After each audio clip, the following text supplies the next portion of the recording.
This happened on Christmas Eve, 2023. My husband Dave and I took our 2 kids, Dixon, who was 6, and Meg, who was 4, out to dinner at this Italian place in upstate New York. We'd been so busy with work lately that we barely saw each other, so we decided to make it a special night. Just the 4 of us.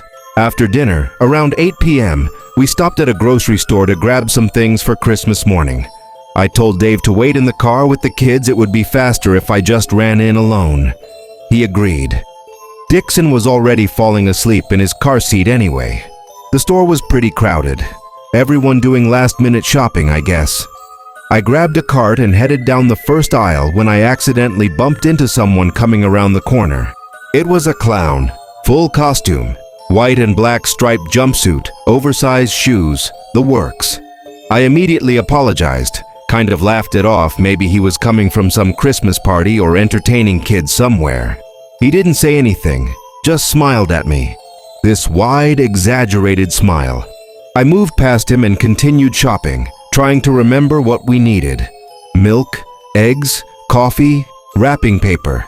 I was about halfway through my list when I noticed him again. At the end of the aisle, just standing there, watching me. That's when I got a better look at him. His makeup was horrifying. Not like a party clown or a birthday clown. His eyes were painted completely black, just empty dark circles. His lips were black too, and his eyebrows were these horrible curved lines that made him look permanently angry. But he was still smiling. Always smiling. And he had this thing, I don't know what you'd call it, like a party blower or balloon pump. He kept putting it to his mouth and making this sound, this high-pitched squeaky noise that echoed through the store. And there was something wrong with his eyes. Not the makeup, his actual eyes. They had these springs attached to them somehow, going in and out, in and out. I turned my cart around and went down a different aisle. My heart was beating faster now. Something felt wrong about this guy. 2 aisles later, there he was again. Same spot, end of the aisle, facing me. Still making that noise with the balloon thing. Still smiling. I quickly finished my shopping and headed to the checkout, looking over my shoulder the entire time. When I got in line, I saw him again. He was standing about 15 feet away, near the magazine rack, just staring at me, making that noise, smiling. The cashier rang up my items and I paid as fast as I could. My hands were shaking. I kept glancing over at him and he never looked away, never blinked, just stared and smiled and made that horrible squeaky sound. The moment I got to the car, I threw the groceries in the trunk and jumped in the passenger seat. "You okay?" Dave asked. "You look freaked out." I told him about the clown, about how he followed me, how he kept staring, how wrong everything felt about him. Dave laughed a little. "Babe, it's Christmas Eve. People dress up. Maybe he was entertaining at the store or something." "It's not Halloween," I said. "Why would anyone dress like that?" And the way he looked at me, Dave, it wasn't normal. Dave squeezed my hand. "Let's just get home. Get the kids to bed. Have our wine. Don't let some weirdo in a costume ruin our night." I nodded, but I couldn't shake the feeling. We got home around 9:30, fed the kids, got them in their pajamas, and put them to bed. Dixon asked if Santa was coming soon. I told him yes, very soon, and kissed him goodnight. By 10:15, Dave and I were finally alone. We opened a bottle of wine, put on some music, and started to relax in our bedroom. Dave was telling me about this project at work when I heard it. That sound, the balloon noise, that exact same squeaky sound from the store. It was coming from outside our bedroom window. "Did you hear that?" I whispered. Dave paused. "Yeah, probably neighborhood kids playing outside. It's Christmas Eve, everyone's still up."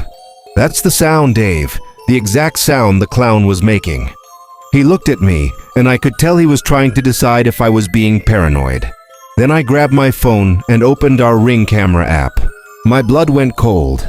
There, standing in our front yard, directly outside our bedroom window, was the clown. Same costume, same makeup, standing completely still, facing our window, making that noise. "Oh my God," I breathed. "Dave, Dave!" He looked at my phone screen and immediately jumped out of bed. He grabbed his baseball bat from the closet, moved to the window, and slightly pulled back the curtain. "Hey!" Dave shouted. "This is private property. What do you want? Leave now or I'm calling 911. The clown didn't move, didn't react, just kept making that sound and smiling. Dave shouted again, louder this time. "I said leave now!" Finally, the clown turned and walked away. Just slowly walked out of our yard and disappeared down the street. I was shaking. How did he know where we live? How did he follow us? "I don't know," Dave said, still holding the bat, still watching the window. "He must have followed our car from the store. Oh my God, Dave, what if he—" "Jessica, stop, he's gone. Let's not let this ruin our night, okay? We're safe. The doors are locked. The alarm is on." He convinced me to sit back down, to finish my wine, to try to relax. But I couldn't. Every shadow outside made me jump. Every sound made my stomach drop. We tried to get back into the Christmas spirit. Dave put his arm around me. We talked about the kids, about how excited they'd be in the morning. I was just starting to calm down when, 15 minutes later, we heard it again. That sound. The balloon, right outside our window. This time, Dave didn't hesitate. He grabbed his phone and called 911 while moving back to the window. I pulled up the Ring camera again. The clown was back. Same spot. But this time he was closer to the window. Close enough that I could see his face clearly on the camera. Those dead black eyes. That horrible smile. And then he raised his hand and slowly waved at the camera. He knew we were watching. "Police are on the way," Dave said, his voice tight. He was still at the window, bat raised. "Get the kids, now. Lock them in their room with you." I ran down the hall to the kids' room. Both of them were asleep. I scooped up Meg and shook Dixon awake. "Come on, baby, come with mommy, quick." "What's wrong?" Dixon asked, half asleep. "Nothing, sweetheart, just come with me." I brought them into our bedroom and locked the door behind us. Dave was on the phone with 911, giving them our address, telling them there was an intruder on our property. Then the sound stopped, complete silence. Dave looked at the Ring camera on my phone. The clown was gone. Just gone. The camera showed our empty yard. "Where did he go?" I whispered. Dave moved through the house, checking every window, every door. Everything was locked. The alarm was still armed. The house was secure. The police arrived 7 minutes later. Dave met them outside while I stayed with the kids. They searched our entire property, front yard, backyard, the street, everywhere. They found nothing. No clown, no footprints, no evidence anyone had been there at all. One of the officers came inside to take our statement. He was polite, but I could tell he was skeptical. "You're sure you didn't recognize this person? No disgruntled neighbors? No ex-employees or anything like that?" "I've never seen him before tonight," I said. "He followed me from the grocery store. He somehow knew where we lived." The officer took notes but didn't look convinced. "We'll increase patrols in your area tonight. Keep your doors locked, alarm on. If he comes back, call us immediately." They left around midnight. We didn't sleep that night, neither of us. Dave sat in a chair facing the bedroom window with the bat across his lap. I kept checking the Ring camera every few minutes, scanning the yard for any movement. Christmas morning came, and we had to pretend everything was fine for the kids. Dixon and Meg were so excited about their presents, totally unaware that anything had happened. But every time I looked outside, I expected to see him standing there. That clown, that smile. We never saw him again after that night. The police never found anything. No reports of anyone else seeing a clown in the area. Nothing. 3 months later, we moved. Dave got a job offer in Pennsylvania, and we took it without hesitation. I didn't want to stay in that house anymore. Couldn't. I still think about it sometimes. How he followed me from the store. How he found our house. How he knew which window was our bedroom. How he came back even after Dave threatened him. What did he want? Why us? Why that night? I don't have answers, and that's what scares me most. Whoever that person was, they're still out there. Maybe doing the same thing to someone else. Maybe waiting. Every Christmas Eve since then, I stay home. I don't go to stores. I don't go out. I keep the curtains closed and the doors locked. And if I ever see a clown in public again, I'm walking the other way. Some things you just don't forget. Some nights never really end. You just learn to live with them. This happened in December 2024, when my friend Jennifer and I flew to Nigeria for our friend Ada's wedding. It was our first time in the country. We left Texas on December 20th. The wedding wasn't until the 28th, but we'd heard so much about Dirty December in Lagos that we wanted to experience it ourselves. The moment we landed, it was exactly what everyone promised. Nigerians were incredibly welcoming. From morning until evening, there were activities, no dull moments. We hit up Lagos Fashion Week, and I have to say, Nigerians have way more fashion sense than most countries Jennifer and I have been to. The style, the confidence, the creativity, it was on another level.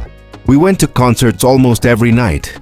Davido, Wizkid, Rema, Burna Boy artists we'd only listened to on Spotify were performing right in front of us. The energy was insane. We went club hopping, ate amazing food, met incredible people. Everything felt safe, exciting. I remember thinking this was going to be the trip of a lifetime. That changed on Christmas Eve. Ada, Jennifer, myself, Ada's cousin Fred, and his friend Segun decided to hit up a few clubs in Lagos.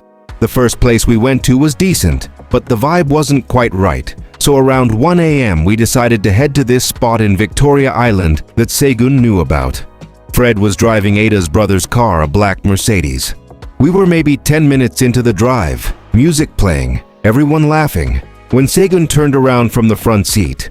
His face had gone completely serious. "Guys," he said, lowering the music, "I think we're being followed." I looked out the back window. There was a dark Toyota 4Runner behind us, keeping perfect pace about 2 car lengths back. 4 silhouettes inside. Ada laughed nervously. "It's probably just people going to the same club. It's Christmas Eve, everyone's out." Fred glanced in the rearview mirror. "Yeah, man, you're being paranoid." Segun didn't look convinced, but he nodded and turned back around. I tried to relax, but something felt wrong. The way that vehicle matched every turn we made, never getting closer, never falling back. Then everything happened at once. The first gunshot was so loud I thought the car had backfired. Then I saw the muzzle flash from the 4Runner's window. Then another shot. Then another. "Go!" Segun screamed. "Drive!" Fred slammed on the accelerator. Jennifer grabbed my arm, both of us screaming. Ada was yelling something in Igbo, her voice breaking with panic. "Stop the car!" Segun shouted. "Just stop and let them." "Are you crazy?" Fred cut him off, swerving around a slower vehicle. "They're shooting at us!" The 4Runner stayed right behind us. More shots, I could hear them hitting the trunk, the back windshield spiderwebbing but not shattering. Jennifer was crying, repeating, "Oh my God, oh my God, oh my God!" "Take the next left," Ada screamed. "Through Lekki there's checkpoints." "No, stay on this road," Segun argued. "Fai is more populated, more lights." Another burst of gunfire. This time I saw sparks fly off the side mirror. Fred was driving like a maniac now, weaving between cars, running a red light. Horns blared around us. My mind couldn't process what was happening. Just hours ago we'd been dancing at a Burna Boy concert. We were supposed to be going to another club. We were supposed to be safe. This was supposed to be fun. "There!" Fred pointed ahead. "Police checkpoint." I could see the barricade up ahead, officers with flashlights waving cars through. Fred started honking, flashing his lights, accelerating straight toward them. The 4Runner fell back immediately, just dropped away into traffic behind us like it had never been there. Fred didn't slow down until we reached the checkpoint. He practically crashed into the barricade, all of us screaming for help at once. The police couldn't understand us at first. We were all talking over each other, pointing back down the road, Ada crying so hard she couldn't speak. The officers radioed it in, but by then the 4Runner was long gone. They took our statements, examined the bullet holes in the car, 7 of them. 7. One had gone straight through where Jennifer's head had been before she ducked down. We never made it to that club. The police escorted us back to Ada's family's house, where her parents were waiting up. Her mother took one look at the car, at our faces, and just started praying. We found out later that this was a common tactic, armed robbers following people leaving clubs, forcing them to stop and hand over valuables. If you stopped, they'd rob you and maybe let you go. If you didn't stop, Fred's decision to keep driving probably saved our lives. Or maybe it nearly got us killed. I still don't know. Jennifer and I stayed in the house for the next 4 days. We didn't go out, didn't go clubbing, barely left our room. All those concerts we'd planned to attend, all those parties, we missed everything. Ada's wedding on the 28th was beautiful, but I couldn't enjoy it. I kept looking over my shoulder, jumping at car horns, feeling sick every time I saw a dark 4Runner. We flew back to Texas on the 29th. I haven't told my family what really happened. When they ask about the trip, I just say it was interesting and change the subject. Jennifer and I don't talk about that night. Not because we agreed not to, we just don't. What would we even say? I still have nightmares about it sometimes. Not about the shooting itself, but about the moment when I realized those people weren't going to stop. When I understood that 4 strangers had decided we were worth killing for whatever was in our pockets. The worst part? We never found out who they were. No arrests were made, no follow-up from the police. Those 4 people are still out there, probably doing the same thing to someone else. Ada sent me a message a few months ago asking if Jennifer and I wanted to come back for her sister's wedding this December. I didn't even respond. I'll never go back to Lagos. I can't. Every time I think about it, I'm back in that car, hearing gunshots, watching that 4Runner's headlights in the side mirror, wondering if the next bullet would be the one that found us. Deady December, that's what they call it. One hell of a party. For us, it was something else entirely.